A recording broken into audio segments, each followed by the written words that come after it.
Real golf, real golf talk. This is Play It Where It Lies, a Bash Brothers Media golf show and podcast. Hey, welcome to Play It Where It Lies. I'm John Wiener, alongside the gent Stuart Conway. And Stuart, the last time there was a major at Bethpage in 2009, I stayed in the parking lot in a van at Bethpage and also played. We did the parking lot a lot better than the round. No, yeah, that's a tough golf course there, particularly after you spent the night in a parking lot. Well, we're going to talk about how we and why we spent the night in the parking lot to play Bethpage. But we got the PGA Championship at Bethpage this week. I couldn't be more excited. It's a big major show for us, and glad you're back as well. Well, I'm glad to be back. Had a little trip away there to North Dakota, and I'm glad to see the PGA. And I have to say that PGA was not always my favorite championship, but the last couple of years, it's getting its hooks into me. I'm quite enjoying it now. Well, we're going to get our hooks into the PGA on this show. Amanda Rose is going to join us as our guest. Amanda doing great stuff with Out of Bounds and Fantasy National Golf Club. A lot of fun, different kind of golf things on Twitter. She's at Bethpage all week, so we'll see what the scene is from her. Some tough questions and tough lies. Of course, Play It, Drop It, Roll It. Everybody's segment. And we got some picks coming up at the end of the show. We're punching out with picks, man. Yeah, we are this week. And, we talk about how difficult it is to have picks all the time. And this weather, this rain, is it going to affect the way you pick? Well, I think it's going to affect me. I'll just say, it's all tough, except on this show right here, we told you double down, loud and clear, Tiger Woods was going to win the Masters. He did. I have a similar conviction for my pick this week. Okay. I think we're going 2 for 2 stone cold locks to win. Wow. So that's going to come up at the end of the show. I feel good about it. Wow. Let's get into our tee shots right now. And Stuart, I feel good about the PGA. You and I have talked about this for a long time. Like, we'll get into the marketing of it and kind of how they brand it. But I just think the PGA Championship, year in and year out, in a way that even the U.S. Open doesn't, certainly in a way that maybe even the Open Championship doesn't, just gives us great golf. I mean, just think about the duels that we've had in the past few years with Brooks Koepka out dueling Tiger and the guys last year, Justin Thomas the year before. Go back to Valhalla, McIlroy, Mickelson, Fowler in the final group. I think the PGA is the course and the tournament where all that USGA stuff, all the condition stuff, the 1 week at Augusta, it's just you get the best guys playing the best golf. Well, I can't disagree with that. It certainly is one of the strongest major fields, albeit it's got a lot of very good PGA Club pros playing in it, which we'll get into. We will get into in there. And I think it's not, as I said, it's not always been my favorite championship, and I'd always put it down there at the end of it. But I certainly have, over the last few years, started to come around and see the value of it and the prestige of it for the PGA Tour. Whose other big event, of course, is the Ryder Cup. Right. So they need it, but.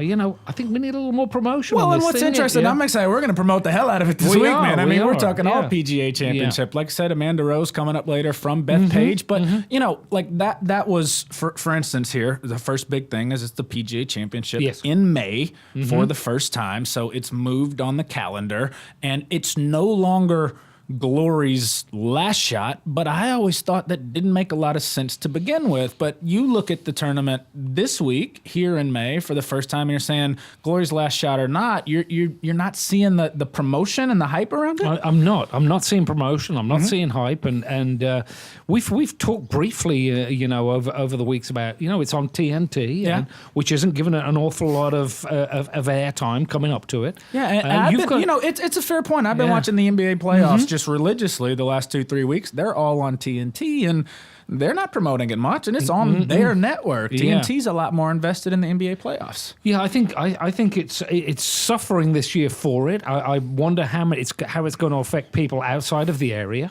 in New York and Long Island, to watch it, to understand what's going on about it, who's playing in it, where it is, and so you felt like that it being at the end, even though I thought it was a silly kind of Glory's last shot. It's got nothing to do with the other majors. Make it about itself. But at least then it had some build up and it had a place and some identity. And maybe, we're not seeing that as much this year. No, we're not seeing it. And that thing is the final major of the year. So it was the final chance for people to do something.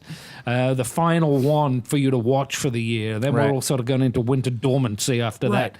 And now it's the second major of the year, and there's been the players for us, and so we had some great stuff at that. We had Augusta. It's a good point. And I'm not seeing the real push by the PGA to really make this. How many people outside of golf know what the Wanamaker Trophy is? It's a good point. It's because I always thought it was kind of a bit of a gimmicky marketing thing, the Glory's last shot, but in some ways it was at least easier to market. And it just feels like we talked about the schedule and how, moving the players up will create sort of more evenness for the golf fan. But it does feel like the PGA is a little bit lost kind of in the shuffle with it coming so quickly. I don't know if TNT was ready for it to be on the calendar right now, but it's a fair point. I think we're going to see great golf again this weekend. I do and too. We'll see, there's no doubt. Go back to, again, it's not about marketing when it is. It's just, you generally just get such great golf. We'll have so much more on the PGA coming up on Play It Where It Lies. Let's get into our re-tee. Not great golf this weekend. Tony Romo. Now, Romo actually, 76, 74, in a PGA Tour event, would not be so bad on the surface, but here's your re-tee. Here's Tony Romo, got a sponsor's exemption because he's Tony Romo, and he's pretty good at golf. As he was one from DFL. I mean, he didn't come close. You know what I mean? 76, 74. No chance of even making the cut. Do you have a problem with Tony Romo and Steph Curry? Now, that was a web.com tour event. This was a PGA Tour event. Tony Romo getting a spot from another PGA Tour player, or heaven forbid, our guys, a guy like Jonathan Randolph. I'd love to have him, surely, be in that instead of Romo. Here's my take on it all. Web.com, I can understand the web.com trying to influence crowd, TV. We'll watch Steph Curry, we'll watch Tony Romo, we'll watch some of the other good players, who these guys are good players. It's not that they're bad players.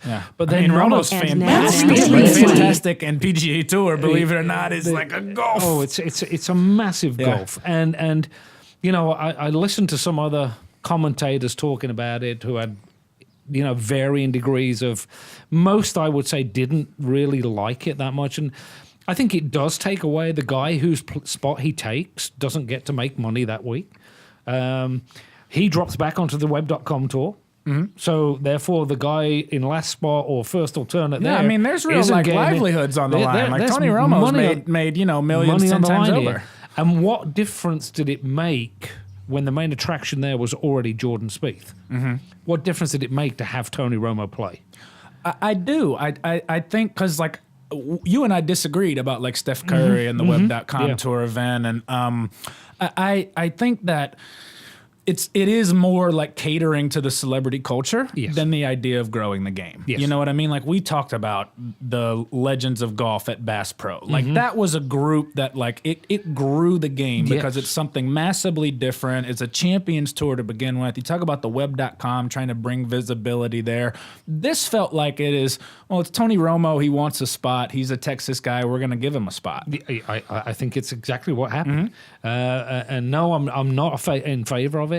PGA Tour is for PGA Tour professionals, and those who qualify for it. And I don't think that somebody should be given for those or use up the sponsors' exemptions that are valuable commodities for people trying to make a living, trying to keep their card. At the end of the year, those few dollars that somebody made the cut, who in place of turnaround, may have kept it, may keep his card, may have lost his card because he couldn't get in that tournament. And we'll get into and Play It, Drop It, Roll It. Now, it's a conversation this week with the PGA pros in the event, the PGA pros as opposed to the tour pros, with the PGA Championship.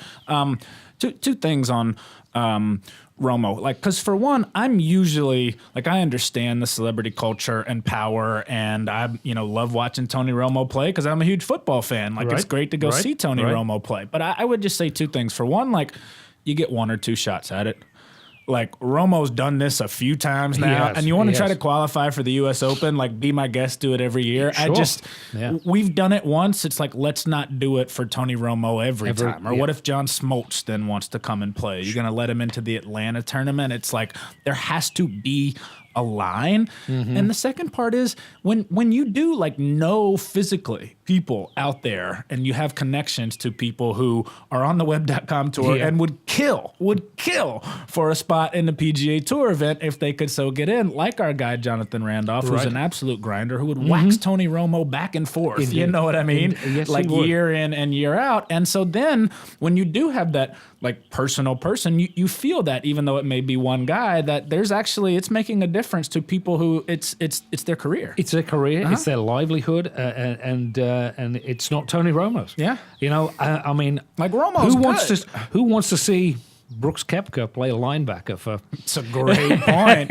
I mean, celebrity linebacker. And I think that is a little bit of it too. It's like people think, well, I'm good at, it's like, because Romo's good. Like Romo is a much better golfer than Koepka would be a linebacker.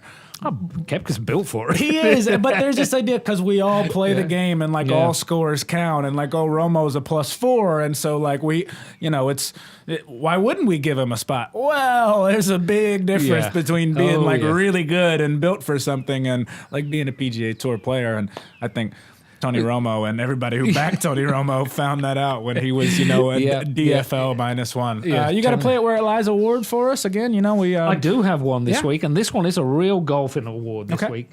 And this one is going to Sung Kang, who won this weekend, and it's for 2 reasons. It's the first reason he equaled a course record 61 on one of the worst playing days of the week there. Yeah. And had a nice explanation for it where he and his caddy worked out the wind and the yardages and knew exactly what clubs to hit, how much more club, how much less club he needed to hit in it, which was a great little story. And the fact that he lost the lead several times and just kept on grinding it out and grinding it out.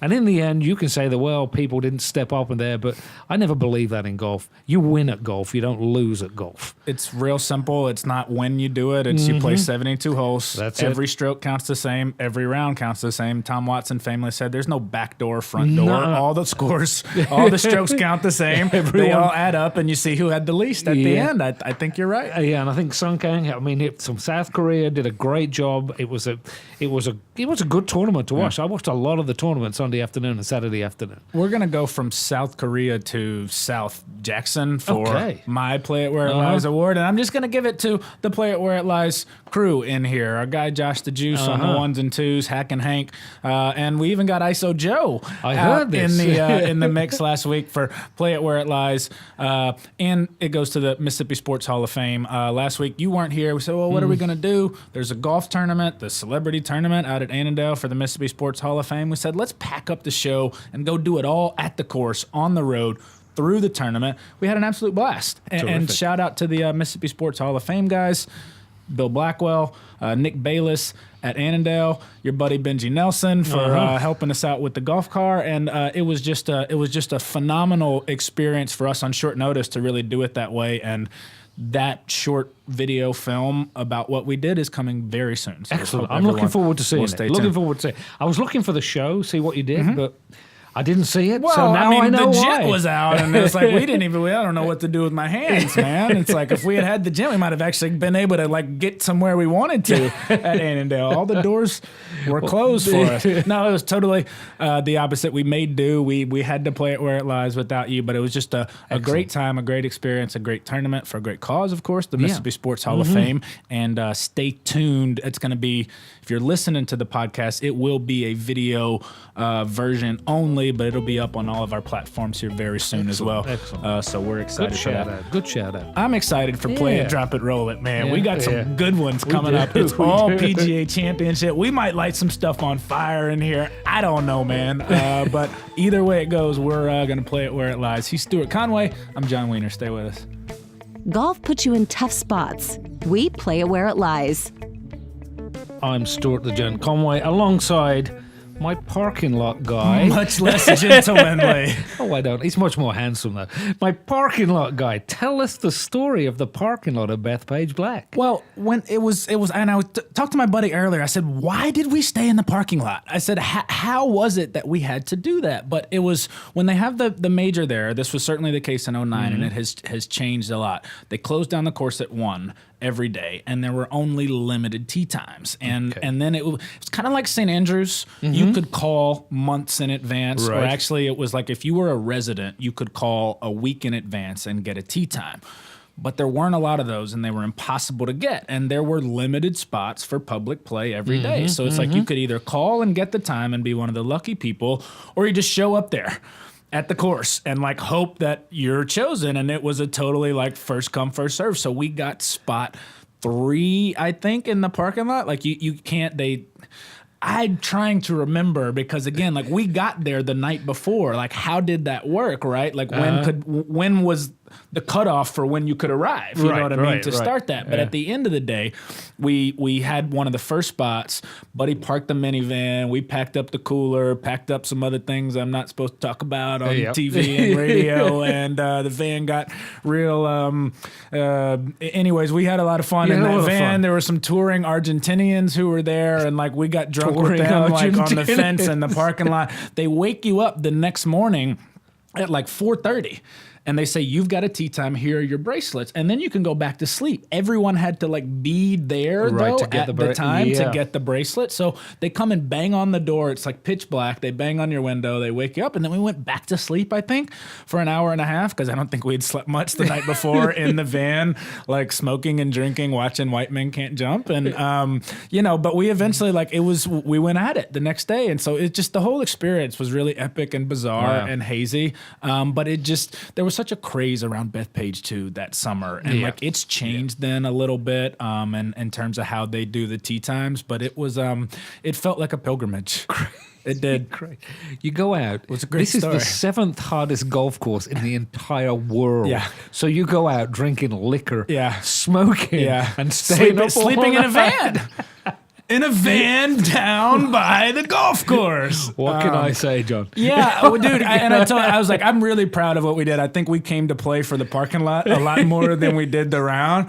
And my buddy, we were talking about it today, and he said, man, he's like, I don't think I'm breaking 110 after that, like today. And I'm like, I don't even think I'm making it to the tee in the first place, like going through all that. I mean, there's still all that goes on. I just don't sleep in a van anymore. But no, it was a lot of fun, and it was really exciting. To be there at Bethpage. And of course, the PGA Championship back at the PGA is at Bethpage for the first time this year. That was the U.S. Open. They also had the U.S. Open in 2002. We'll get into all of those questions, at least a lot of them, right now, right here in Play It, Drop It, Roll It. Play it, drop it, or roll it.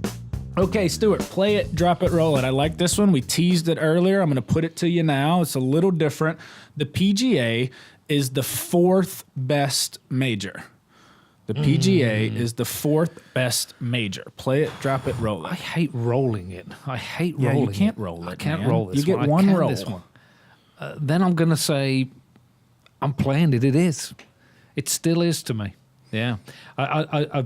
There's no doubt that my attitude changed on the Masters, and it became my number one. It was the Open Championship. For a long time. The Open Championship becomes number 2. The U.S. Open, even though of all its trials and tribulations that it's gone through, and even though my love, as everybody knows, of the USGA, I still think it's still a tough test of golf, and so. It's nothing in it. So There's the boring golf nothing. tournament run by absolute clowns that like gives you like a 1 under winner, and like they can't ever get it right. You're taking that over the PGA.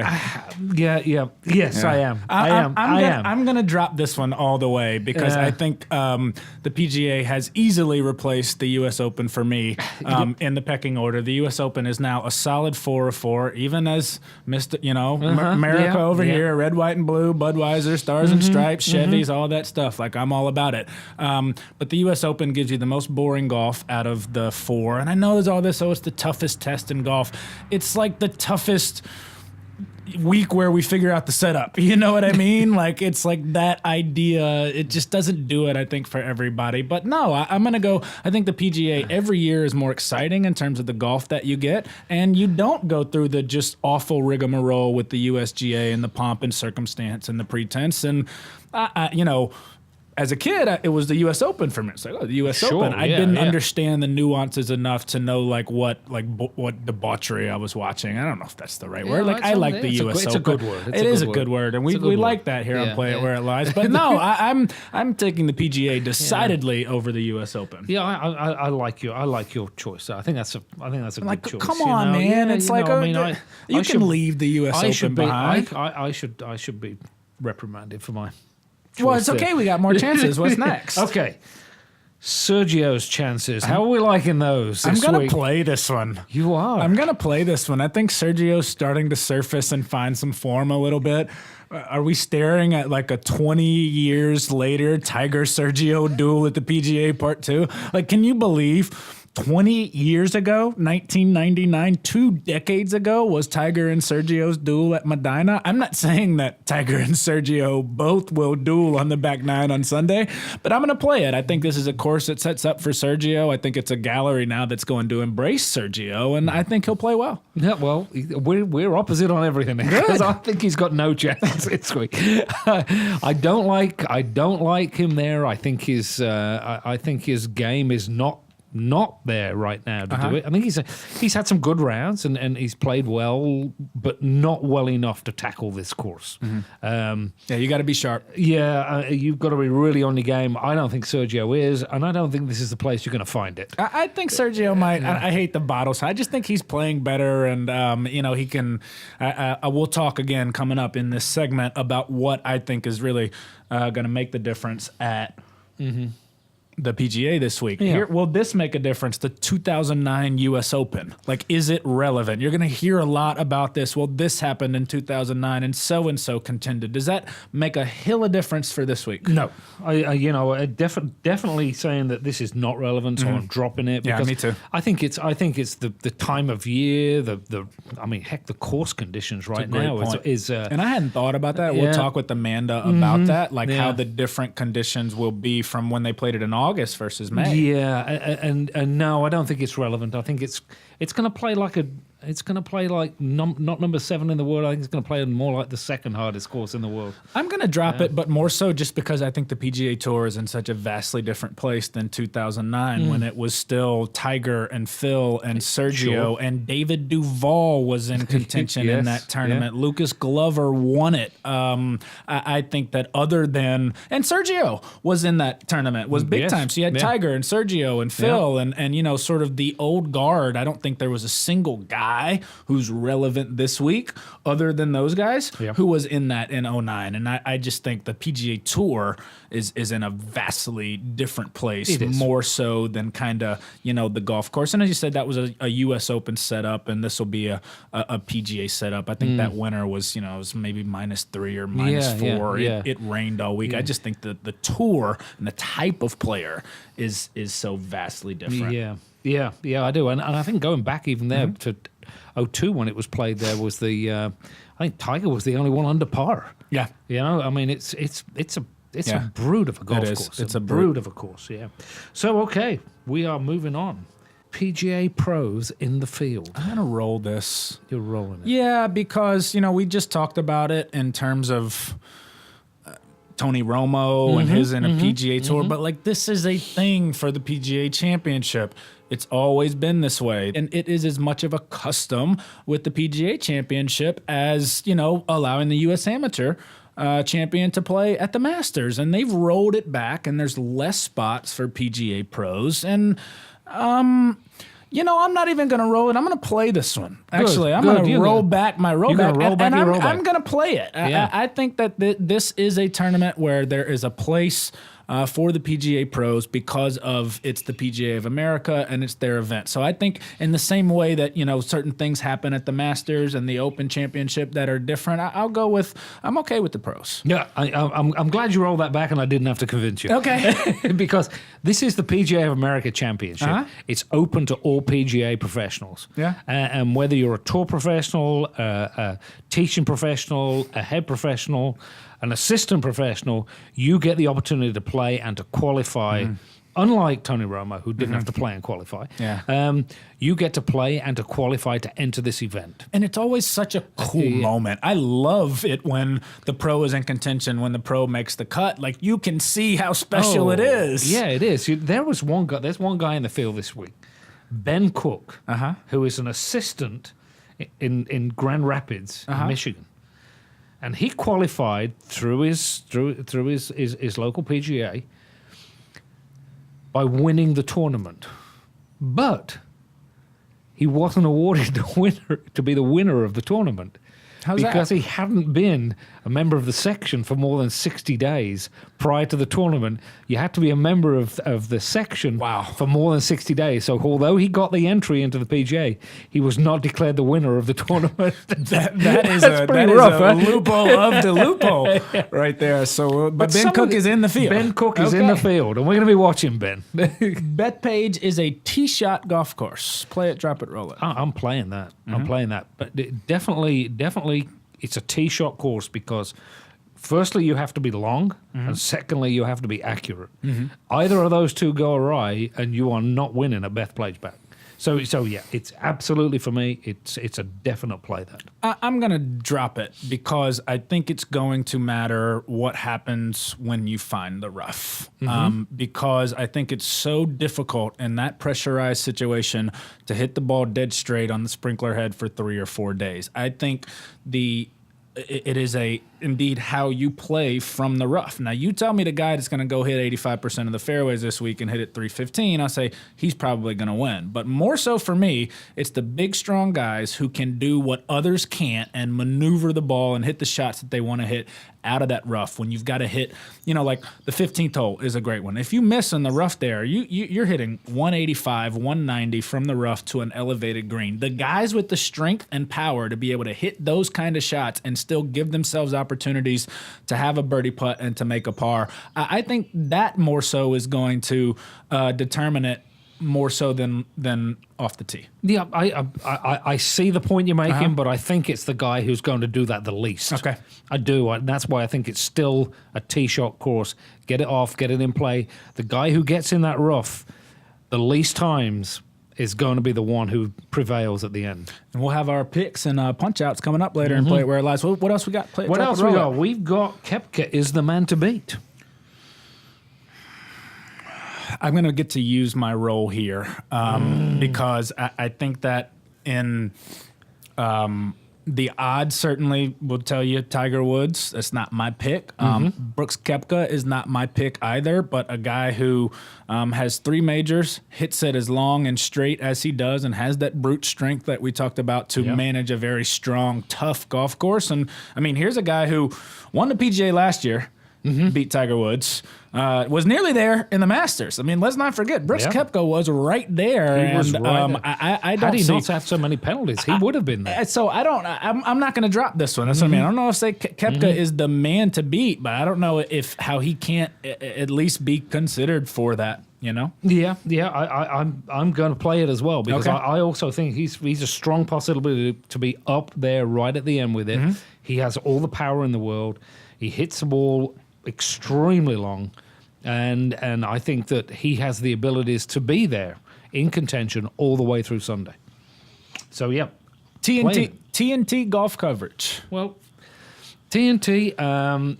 They're not the premier golf network. Yeah. It's like TNT had the Champions League too. How did that happen? Yeah, that's right. Yeah, I was like, wait, the PGA and the Champions League for TNT. But go ahead. So I like Billy Kratzer and I like Baker Finch. Okay. I don't like the way they're promoting it. Yeah. I don't like that there's no fervor. There's no enthusiasm. It's very being like kind of built. corporate it's- TNT a little bit. Yeah. and so, my You drop in the coverage. you don't have to equivocate with this and him and her. I'm the same way. I'm going to drop it. Yeah. TNT is just phenomenal when it comes to basketball. I think Ernie Johnson is really good as a host and does fine in golf, but they're imposters. They're dilettantes when it comes to television coverage. I think they can do a good job. I think they'll do okay. Part of the problem also, Stuart, with this, like Fox is getting a lot better, right? Yes, they are. Because they're what? Yes. They're getting to do it more. They're getting... TNT gets pretty much one shot at this a year, so that becomes a huge problem for me. It's like they have the talent and the resources where if it were to be a regular thing, I think TNT can do a good job. But I think what you're going to see on Thursday and Friday especially is it's clunky and it's stumbling, and there's a lot of sort of figuring out what we're doing because they rarely ever do it. I think you're absolutely correct on that one. Last one, play it, drop it, roll it. The best crowd in golf is this weekend, Bethpage Black PGA Championship. Oh, this one here is I'm dropping this one because I think it's if you said it was the most exuberant crowd in golf, I may agree. But best crowd, possibly not. I think they're a little over exuberant at this one. Well, I'm going to play it. I think it is. And I think we're going to just shelve that one and get into that in our Tough Lies segment coming up. I've got Goon Golf Galleries in my notes for Tough Lies because it can simultaneously, Stuart, as we talked about, be the best crowd in golf, or for some, it could be easily the worst crowd in golf. And we'll cue up sort of which way it goes and what in the hell we can do with it and what does it mean for golf. Amanda Rose as well coming up. Don't miss that one. She's live from Bethpage, which we're excited to talk to Amanda. We'll have some picks at the end of the show. He's the Gent, Stuart Conway. Hack and Hank in here as well. Josh the Juice. I'm John Wiener. Stay with us. The good, the bad, the hard in golf. Hey, you can play it on your phone, in the car, play it on the course. As always, just play it where it lies. I'm John Wiener alongside the Gent, Stuart Conway. And Stuart, we're not the only ones here doing really cool golf stuff online. Happy to welcome in as a guest on Play It Where It Lies from Bethpage right now, Amanda Rose. She's with Out of Bounds and, of course, Fantasy National Golf Club. Amanda, how you doing? Thanks for joining us.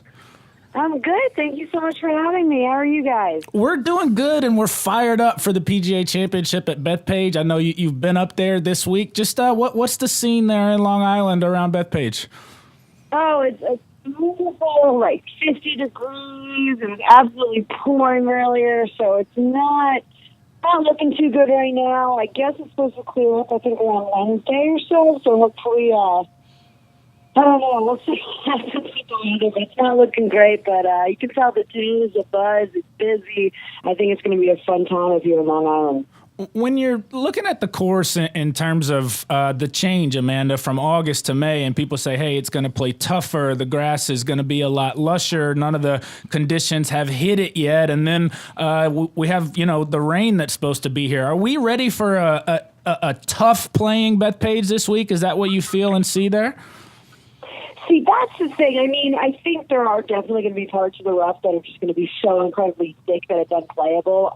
I experienced that a lot this past week. I think I had 4 competitive rounds of golf I played down in the Philly area, and it was just, the rough was just an absolute penalty. So, you're going to see a lot of that thick rust, but you also have to realize that because we are still in the spring up here, it's going to be patchy. Like, there's going to be parts of the rough that isn't really grown in, so you kind of don't actually know what you're going to get. Okay, are we going to get a really thick, juicy piece of rough, or are we going to find kind of a more bare, might you be in a hole, kind of just weird, rough conditions. So I think that'll be really interesting. Obviously, the course is going to play really long. I think it's already over 7,400 yards on the scorecard. Yeah. Adding some water. It's just it's going to be a tough course, but I think because the greens are going to be so soft, as long as players are hitting fairways and greens, it really shouldn't be that hard for them. Yeah, I guess, Amanda, thinking it sounds a lot like the rough I used to play on when I was a kid growing up in England, where it was very high. You never found the rough. You never even found the rough.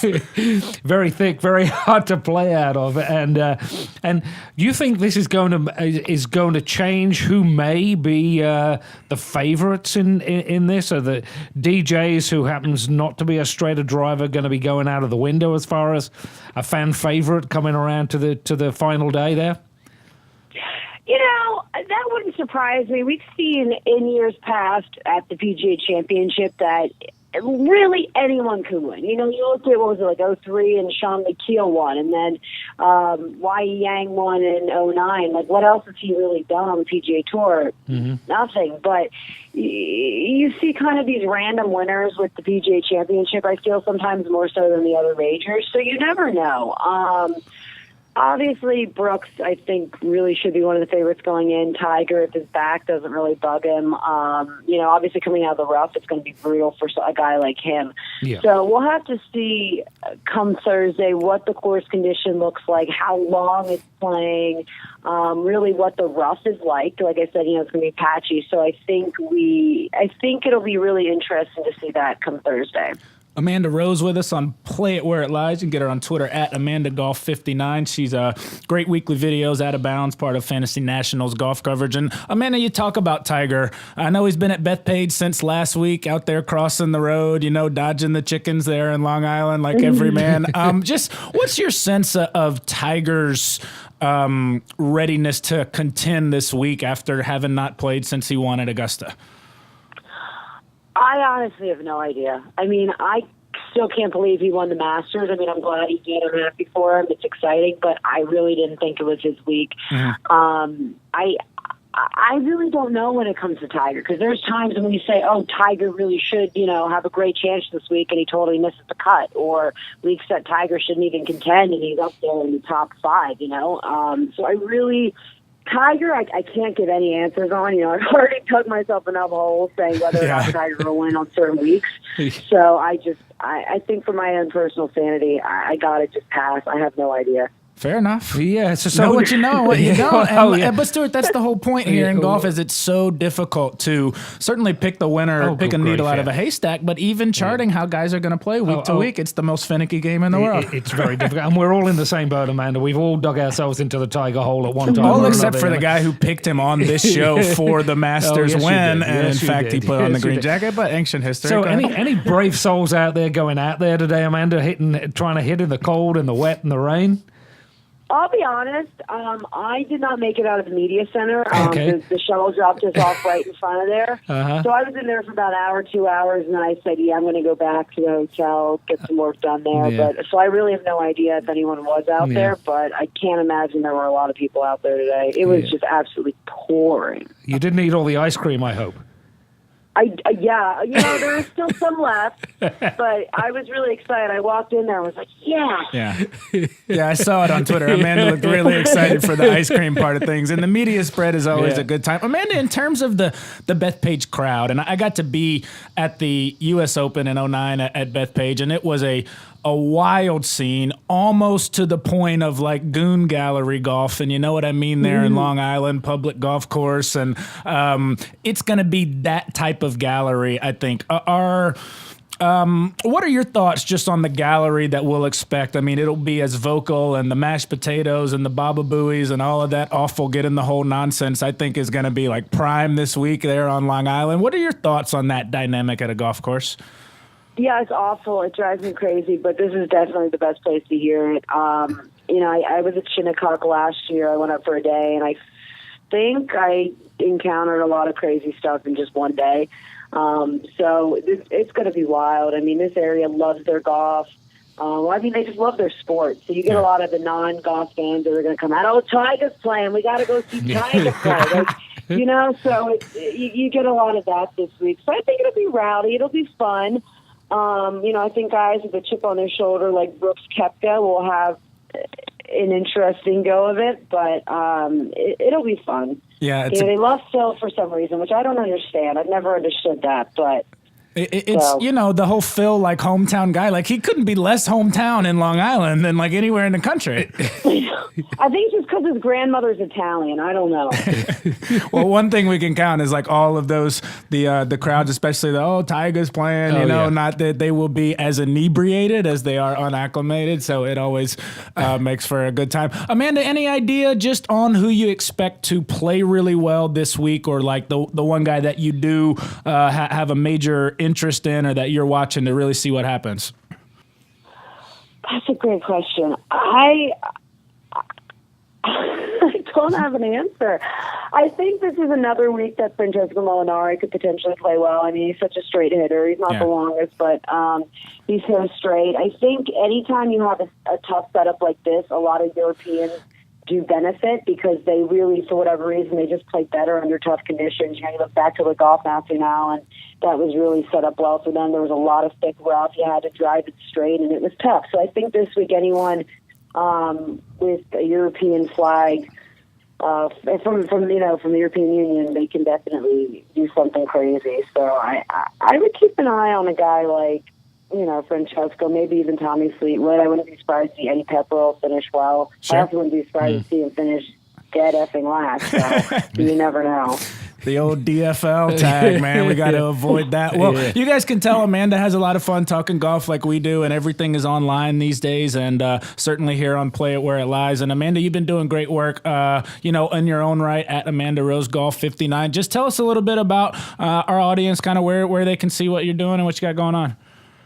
Yeah, so I'm definitely the most active on Twitter. I like to have a joke or two on there. So, Amanda Golf 59 is probably where I'm the funniest on Twitter. I have Instagram, trying to grow that, but that's just not really my thing.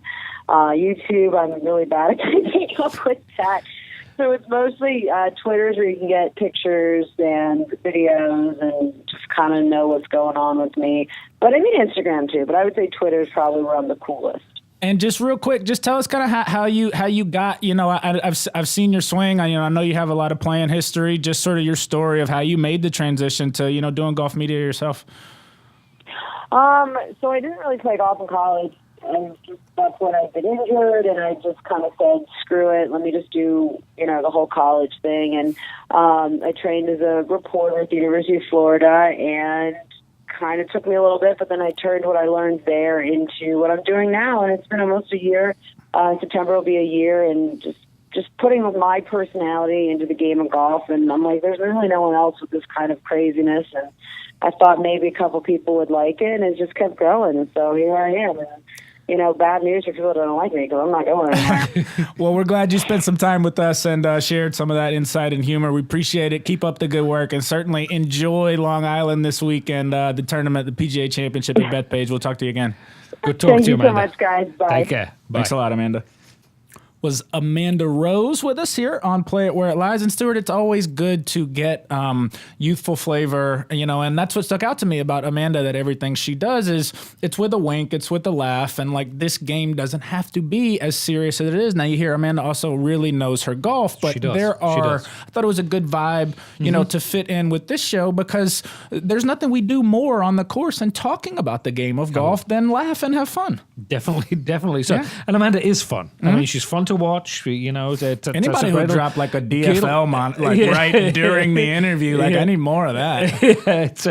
It's a great little Twitter account she's got going there. She knows she can play the game for sure, and so just great knowledge, great fun. And I thought it was an interesting point about not being able to pick winners in the PGA, but also how the rough and the weather, especially now with the unknown conditions, how that's going to play in May is going to change that. And I think it's a point is that especially at Bethpage with how important the rough is, how it plays based on the conditions this week, I think is going to be a big factor. It's going to be a huge factor in it. And that thick, wet rough, it just looks absolutely brutal on this course, which is already a brutal course. Yeah. So it's it's going to be an interesting first couple of days, I have to say. The first time I played with Bethpage, I played with the guy. He's from Queens, and he said, "Look, just take your medicine. Don't hit a hero shot." And like that's what happens when you get like in that rough, especially for the amateurs. It's like just take your medicine. You got to do everything you can to just kind of get it out of there and get back in play. Oh my word, yeah, it is. And but again, I'm not so sure as we look forward and we have our punch-out segment coming where we're going to give some picks. I think driving accuracy is paramount. A lot of people are going to miss the fairway. I think it's the ability to maneuver the ball and get the ball where you want from a really difficult, tough lie. I think it's going to be the big, tough guys this week. It's a big, tough golf course, and we'll have that coming up for you soon here on Play It Where It Lies. I'm ready to see who you got picked this week. Oh, I got a lot of good ones I this know week. you do. I got a top 10. I got it all. Well, we're going to hear it all. He's Stuart the Gent Conway. I'm John Wiener. Thanks to Amanda Rose for joining us on Play It Where It Lies. Golf gives and takes away. We play it where it lies. Stuart, they got so many jokes in here. Everybody, they just everybody's got all their jokes. Just friggin' comedians. They're here ready to Play It go. Where It Lies. Well, I tell you what is not always a comical subject, although it can look pretty clownish when you're out there on the course, is the, as you said, over exuberant golf gallery, and this is. It's been a thing, a growing thing in golf, in television coverage of golf. You name it. The get in the hole, the mashed potatoes, the baba booey, the yelling. I don't even want to just put it yelling. It's just like what is too much for the golf in terms of heckling players, the autograph issue. Justin Thomas has had people kicked out, but just this whole. The golf gallery today that we're going to see this weekend in Bethpage, we have no doubt. Like, how do you feel about it? Yeah, not good. Not good. I can certainly live my life without seeing a bunch of clowns out there drinking too much, paying no respect to either the course, the game, or the individual players. I don't like it one bit. I think it makes those people look like total idiots. It does. Total a-holes. Undoubtedly. It's WTF, you know? I mean, it's not good, you know? It just isn't good for the game. Why not? What's your problem with it? Why not? I don't like... I love the fact that people can go out there and enjoy themselves. I love the fact that people can go out and enjoy a beer or whatever their adult beverage of choice is.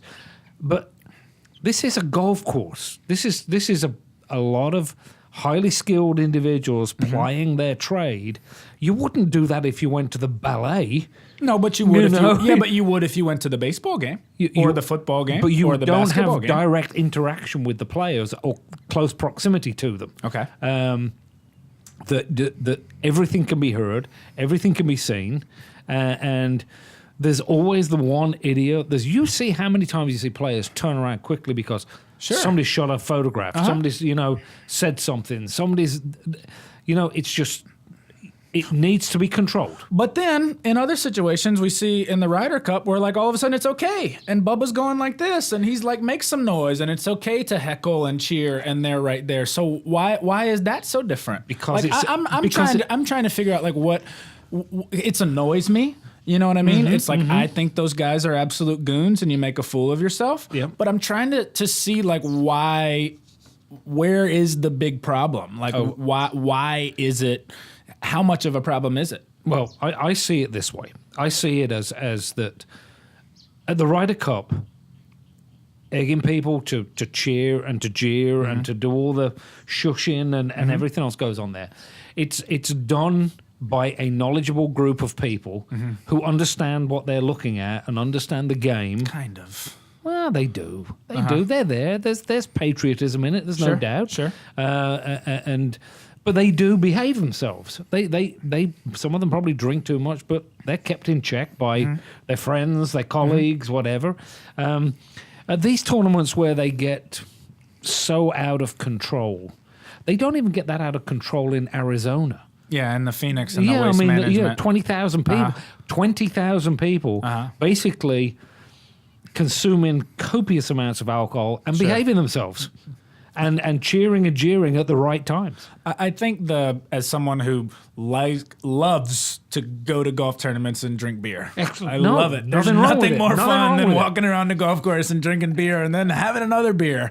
I can, again, understand, like, the overconsumption is a problem, I think, because it contributes to a lot of it. But like what I'm trying to, I guess, get at in one point is like, is it because of this idea in decorum in golf that you're supposed to be silent, that it's supposed to be buttoned up, that it's supposed to be stuffy, and are not these kind of people who approach the game in that way, who don't, aren't we trying to bring those people in the game? Aren't they evidence that the game is growing, is what I'm saying? I think I take the point that you're making. I take the point you're making. The sort of mass America crowd that a lot of people point to, like Tiger Woods, helped usher in, and you see in movies like Happy Gilmore, all of a sudden the everyman cares because there's an everyman playing. Like, that's part of this whole thing, is that idea in that direction. I will give you an analogy. Okay. In a previous life, I owned bars and nightclubs. Yeah. I bet those were fun bars They were and fun. nightclubs. I bet you did a good job with your bars and nightclubs. I don't know, but I have a feeling like Jackson could use a Gent Conway bar. Oh, yeah. Go ahead. So here's the thing is, one thing you have to be very wary of in a bar is that there is always one person that you have to recognize very quickly who will come in and spend a lot of money and drink too much, and he will annoy so many people, they will not come back again. Have a negative impact and on it what will have you a do. total negative impact Okay. on your business, and he will stay, but the others won't, and you will have a net loss. Those people will drive people away from the game. Nobody minds a bunch of guys or ladies having a great time, few drinks, maybe a few too many drinks, but somebody in the group is controlling. I think that's fair. But nobody wants the out of control individual. You don't even want that individual in your group.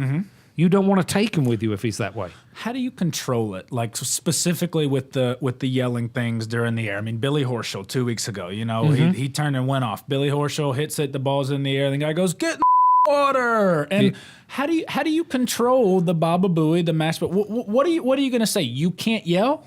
No, You can't yell while the ball's in the air? No, I mean at the time, he has yelled at an appropriate time. Yeah, not right before he's hit the shot, Right. not as he's hitting the shot. He said it afterwards. He's an idiot. Yeah, his friends should take him aside and say, let's not be those people. This is go ahead. But certainly I find it inappropriate. But That's what I mean. I don't know where you draw the line, like how you control that. I don't know how you control it. You know? Well, I do know how you control it. Is if somebody gets loud and inappropriate, as I would find that to be, is somebody has to. They have to have stewards walking the course with these groups. I don't think it's stewards. I think it's Stuart.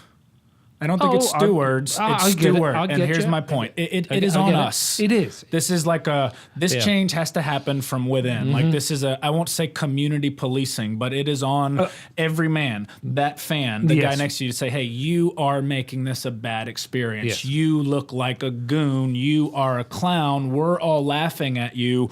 You can't do this. Yes. Like, I think it will take people in the gallery to pull your fellow person aside and say, this is not what it's about. This is not why we're here. For one, I think that's where it's most resonant and relevant. And Yeah. two, I don't really think the stewards and the marshals can do a lot, because where do you draw the line? Can I say, get in the hole, I hope it goes in? But I can't say, don't go in the hole, I hope it goes in the water. I think it's so hard to legislate. I think it's got to be a cultural change from within. Stuart and Jon and Yes. everyone listening Yeah. and watching to Play It Where It Lies, like, don't be that guy. It's Great point. It's easy to say, Great but I point. don't think it's the stewards. I think it's the Stewarts, if you know what I mean. I do know exactly what you mean. There is a point in tennis. I was at Wimbledon one year watching the All England Tennis Championships, and there was I can't remember who it was. I'm going to go back and say how old I was. I think Margaret Court was playing on centre It's court. okay. No against one knows who that Anne is. Hayden Who's listening Jones or or something, watching anyways. You won't. She could have played like 2 weeks ago at Roland Garros, man. And the umpire stopped the game, and asked the crowd not to cheer losing shots and to show some respect. And I think that's a big part of it, you know, is that, you know, I know that we overhear this game is hard, game is not easy to play, and you know, but you don't need to be doing and I do think it's you know, as in terms of the starters coming in, I think it's up to the other players a little bit. Like that's when it speaks. And there's a scene in a movie that I'm not calling right now where the other player, the chief competitor, steps in and says, "I want you to root for me, but you can't root against this guy." Yeah, you know what I mean. Yeah. Like I that really was Payne think Stewart and Colin Montgomery. That's exactly what happened there. and. I think, like, for the record here, like, while I'm trying to, because I think there's some important questions to ask. Like, I think all of those get in the whole Baba Booey, mashed potatoes. Like, have you seen No Country for Old Men? Yes. You know, and he's got the little the cow the cow thing. Like I think the stun gun, the stun. Like people should just get that. I just want like Javier Bardem's character to just be at like every golf tournament, and when that happens, he just pops Boom. out and just like shoots the thing through your neck. Like that. Like those people should be euthanized. You know what I mean? But we can't, in fact, euthanize them on the course. We're gonna have to fall short of that. So there's got to be a different way, and we're gonna see that on full display. It's gonna be on full display this week. And I think, you know, Amanda made a great point in that we will not only see it, is there will be heckling. There will be animosity and antagonistic, like we saw against Sergio in 2009, who was bitter on the course. And he was a foreigner, you know, from Spain. And this is sort of peak like Tiger 09, and Sergio's doing the regrip, everything. He got crucified. He did. He got destroyed by that gallery. And Amanda talked about, you know, Brooks Koepka better be ready for that. Whether it's, you know, I could see that. Not endearing himself to people. No. You know. And New Yorkers are like, if you don't endear yourself to New Yorkers, they will let you know about it. Yeah, they sure will. They sure will. So we're on the same page. We don't like this, but we're not sure what to do about it. But I love your thing. It's up to the people. Yeah. It's up to the gallery. It's up to his friends. It's up to the people around the jerk to say, you're just being a jerk now. Stop it because you're ruining our experience. Yeah. You know, and who wants to be around someone? It goes quiet. You know, it's like the guy who throws clubs, you know, all the time. And what's wrong with throwing clubs? With John Wiener throwing clubs. Look, man, there's cranky on the golf course. Whether it's throwing a club or yelling on a golf course, right? Like, there's a time and place. Exactly. You know, there's a time and place for everything. There's never that time for like Baba Booey and mashed potatoes. No, there is like, never a time. You want to drop like a get in the hole, like when there's a putt. You know, when the ball like might actually go in the hole. Like the worst with that is like the guy hits a drop. I mean, do I even need to explain this? Right? It's 395. He's hitting a tee shot, and you hear get in the hole. It's like where's our guy? You know what I mean? With the cow shot. Oh, definitely. But there's a time and a place. You know, in this game for the good, the bad, the high, low, the hot and emotional, and the chilled and relaxed. And we try to sort through it on Play It Where It Lies. Yeah. In our Tough Lies segment, that was a good one here this week. And as we get to the end of the show, we're about to punch out. There's been some news from the PGA Championship, some big news in the field that I think has affected both of our punch-out picks. But we're going to have that with you on the other side of the break. We're punching out PGA Championship picks on Play It Where It Lies. Stay tuned. Play it on your phone. Play it in your car. Play it on the course. Just play it where it lies. Stuart Hackenhank was furious about our my PGA over U.S. Open call, and you agreed with me too. So he didn't like both of us on that. I mean, you convinced me. I didn't need a lot to convince him, you know. And the more I thought about it, I can't give the USGA any credit whatsoever. I don't know why. Like Hackenhank has this estimation of like the U.S. Open. He's like, you know, democracy. And all. I just think he likes bad golf. Oh, you know what I mean? Like any bad golfer's got a shot to play, and that's really what it is. Deep down, back out to shout out Hackenhank, Josh the Juice, Stuart the Gent Conway. I'm Jon Wiener, and who is going to be on the leaderboard? Who's going to win the Wanamaker Trophy? Who's not going to factor at all, and who's going to come from way back in the pack? It's time to punch out with our picks. Stuart, this is a version of what we did here for the Masters, which I know a lot of people enjoy. So different categories. Again, those four big ones. Let's start with Want No Part. Now, all of these are W's. Wanamaker, you see what we did there. We're kind of proud. But anyways, good job. Want No Part. This was sort of our flopping favorite. Who of the big names do you want just no part of this week in terms of contending? Jordan Spieth. Again. Yeah, Jordan Spieth, I want no part of him in this one. I think that his game is not there. I don't think any part of his game is there. So let me ask you this, because like you said, Spieth for the Masters, and you were totally right. And I think the bigger question is why Spieth is sort of still, listed in there as the favorites. Because, it's like, who thinks Jordan Spieth is going to play well? Why is it? Is it because just the name, the majors, or people still think that he has the ability to like bottle it over a major weekend? Well, I think that it's a sort of a favorite choice of somebody to pick.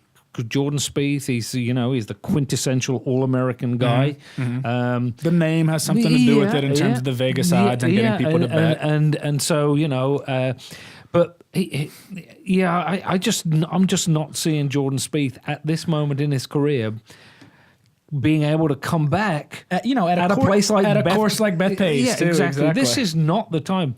Your game has got to be there when you go to Bethpage Black.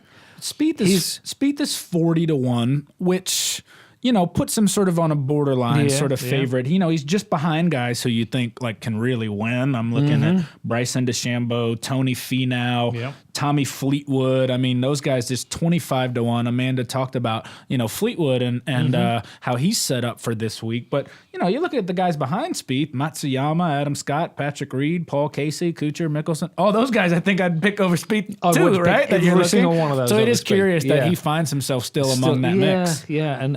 And yours? Justin Thomas. Because he's not playing like at all.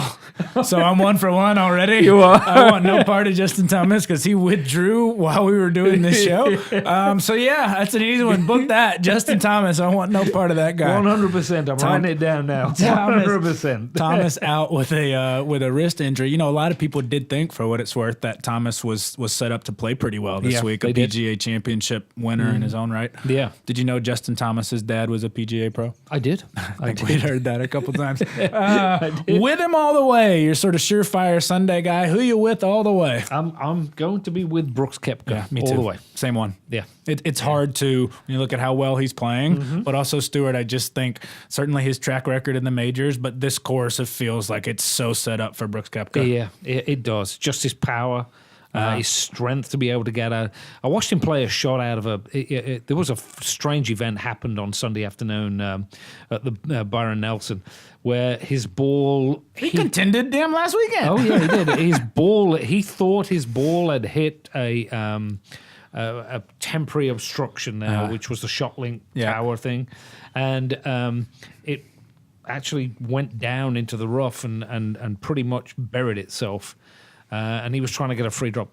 And I think only Brooks Koepka could have got the ball out of there. Really? I mean, it was in thick rough. That's what I mean for this weekend. Down in the ground. And not only is he so laser straight, and is the driver such a weapon, he's one of those guys that I was talking about, that a ball in the rough for him, 185 out, is going to be different than just about everybody other than 5 or 6 guys. Like, I think that sort of raw power and strength, as we talk, is key off the tee, but even more important when you're in that nasty, wet, gnarly Bethpage rough. Yeah. I'm going to go with Brooks also. We've got the same pick. What a great thing. What a great thing. With him all the way. And, there's one other thought I was going to get out on Koepka. And, I mean, he's a guy that for whatever reason just... seems to dial it in on these 4 weeks out of the year. Yeah. He is. He's a major player. There's no doubt about it. He's a major player. And it's becoming now, and I hope this doesn't dilute the tour too much, but it's becoming, we've got players who are pretty much only interested in majors. Well, that's a good point. What I thought you were going to say was along the line, and this is kind of got this whole Brandel Chambly thing started. We talked about it a month ago, and Brandel's been in the news, in the last couple weeks. Steve Elkington took a shot at him and just saying, Brandel's so critical, but part of it was his analysis on Koepka specifically, sort of saying, here's a guy that's got 3 majors, but...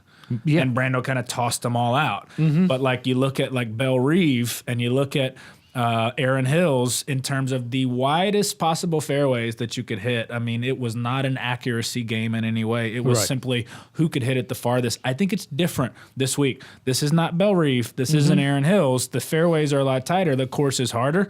but I still think Brooks Koepka plays well. Oh, I do Like too. that was like we love Brent. That was gibberish from Brando, like entirely what he was saying about Koepka. The guy's got 3 majors. He can win everywhere. But yeah, I'm with you on this. Yeah. Your way back wonder. My way back wonder. I'm going How with. deep are you reaching, I'm Stuart the going Gent? with the Brit. I'm going with the Brit, Eddie Pepperell. You like the Eddie Pepperell? I like Eddie. You like him? Oh, I think he's a good player. And I think What he's is Pepperell? I have no idea where he is. In Okay, there, but he's I know way he's back, way I'm back. sure, I know yeah. he's not up in anybody's top 10. I know that. No. Eddie Pepperell is a strong young man. He can hit the ball really well. He's a Mizuno guy now. Try this one on for size. 200 to 1. There you go. Yeah. Way back. way back. way back. Yeah, so I like his game. I think he's a strong player. And don't forget, he competed. Yeah. You know, he's been up there in a lot of major tournaments these days. And I'm not saying major tournaments, as in majors. Right, significant events. Significant tournaments, yeah. I'm going to go across the pond, and I'm not going to go with the British person, but I'm going to go with the Irishman, Shane Lowry. At 150 to 1. Again, when you look for a guy that can pound it a long way, that plays kind of in that rugged, rough style conditions, need to smash the ball out of some tough conditions, Lowry, I'm pretty sure jumped up and nearly won a European Golf Tour event, the week before last. And I like Shane Lowry at 150 to 1. Wouldn't be shocked at all to see Lowry kind of up there in contention. You go back to Oakmont, which I think is a pretty similar setup. I'm looking at Oakmont this year in terms of maybe forecasting the field this week, but I think Lowry contended at Oakmont, and I think for the same reasons, I think Shane Lowry a flyer at 150 to 1. But I like actual boy. We've got some outsiders there. We did good on our Masters outsiders. I mean, our dark horses to ride, you gave out for your dark horse to ride. Hua Tong Lee. Well, Hua Tong Lee, but then your surefire Sunday was the guy who took the lead on Sunday. Cameron Smith. No, it was Patrick Cantlay. That's right. Not Cameron. Okay, yeah. Patrick Cantlay. Yeah, Cantlay's a good player too. You know, I mean, he's going to do okay. But we did good on our way back wonders, and in terms of our Masters picks, and I had Tiger to win outright. Ian Poulter was my dark horse to ride, and he was right there. We did good reaching deep last tournament at Augusta. All right, that final one.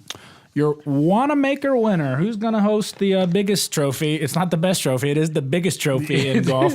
Who's our PGA Championship Wanamaker Trophy winner? On Thursday morning at 8:24 a.m., you have a threesome of Tiger Woods, Bruce Koepka, and Francesco Molinari.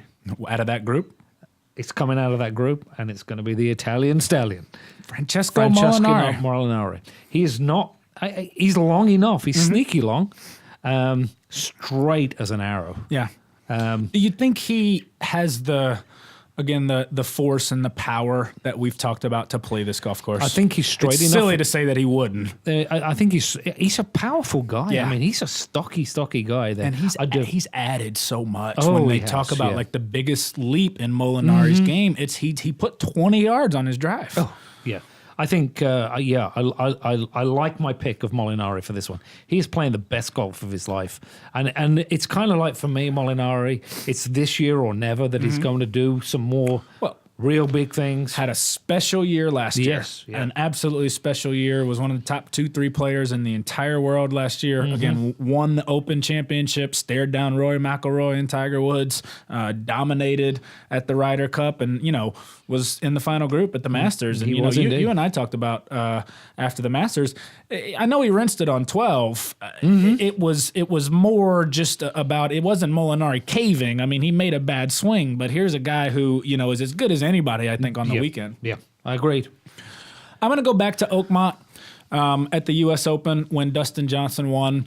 I had a real feeling that week that the course and the setup was there for Dustin Johnson. Old school public power golf course. You do it with the driver, but it's all about just the quality and the power of the ball hitting over 4 days. And I also thought DJ came into that one in the right spot in terms of not being talked about too much. Like Dustin Johnson doesn't do well when he's front and center. He'll fall down some stairs or put his club in a bunker. Like, it feels like DJ is coming into this tournament a little bit under the radar. Even though he's second or third on the odds list at like 10 to 1. And when I look at a guy who this course sets up for more than anybody, who I think has the temperament again to go to Long Island and win at Bethpage, this feels like Dustin Johnson's week to win his second major. Be a popular winner up there. I'm sure he'll be a popular winner. And it's a good choice. I mean, my only concern about DJ is, his accuracy off the tee and getting into the weeds too often. Was surprised to see the stat that he's 185 on tour in driving accuracy. Yeah. And that's why I think maybe I amended my analysis this show, knowing I was going to pick DJ. No, it's going to be about what happens when you hit the ball in the rough. Yeah. I mean, whether it's Molinari or Dustin Johnson, for one, you're picking out of a needle out of a haystack a little bit, but also like Molinari and DJ are great picks every week because they're two of the top players in the entire world. I think the course fits Dustin Johnson so much in terms of not just T-ball, but the overall power that it takes to play the course. And I think unlike Tiger, who comes in with a huge spotlight, Rory McIlroy, who it seems like has a bit of a demon complex going on right now in terms of what he's doing at the majors. I think this is Dustin Johnson's week. It's a good call. Good choices all around.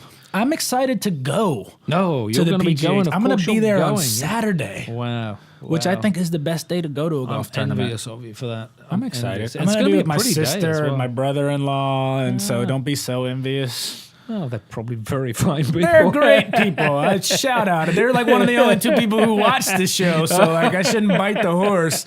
No, shout out Julie and Phil. Yeah. They live like right there. Hey, Julie and Phil. They live right next to Bethpage. So it'll be, we've had this plan for a while, actually. So I'm really excited to go up. And Julie's actually my sister's gonna come to the golf tournament with us on Saturday. I said, no, you got to find a sitter for the kid. Like he gets 110% of the attention all the time. Like, you know what I mean? Let's get out to the golf course on a Saturday. But I'm really excited to see the course, see the scene, and be there on Saturday when things are shaking. Yeah, that'll be a whole lot of fun. You got some golf lined up this week? Don't even play that like envy, jealousy card with me. Like you can just snap your finger and go play anywhere. I have had the bad year this year. It's not been a good year for me. But you played well this past weekend. I played this well. Yeah, you're looking good, and you've lost a bunch of weight, and you're starting to like dial in your swing, right? Yeah. Now I'll go through another bit of weight loss, and I'll have to adjust to that. Exactly. Hopefully I will. I don't put it back on again. But we got a little tournament at Castlewoods. Awesome. A little member. Awesome. Or member guest. Both of them. You can be a member guest. Yeah. Wasn't stunned that Rick Cleveland and his group won the Mississippi Sports Hall of Fame scramble, and I won't be stunned when Stuart the Gent wins the member at Castlewoods, because this guy wins just about every tournament he enters. That's why they call him the Gent. I'm John Wiener. Josh the Juice Clegg, Hack and Hank, our director. It's always fun. I'm glad you're back. John, good to be back. Nothing I love doing more on a Monday it's a great than time. Playing It Where It Lies with Stuart. And a reminder, play it on your phone, play it on the course, play it in your car. Just play it where it lies. Enjoy the PGA Championship, and tee us up next week. Thanks for joining Play It Where It Lies. Tee it up with us every week at Bash Brothers Media. Driven by Gulf States Golf Cars.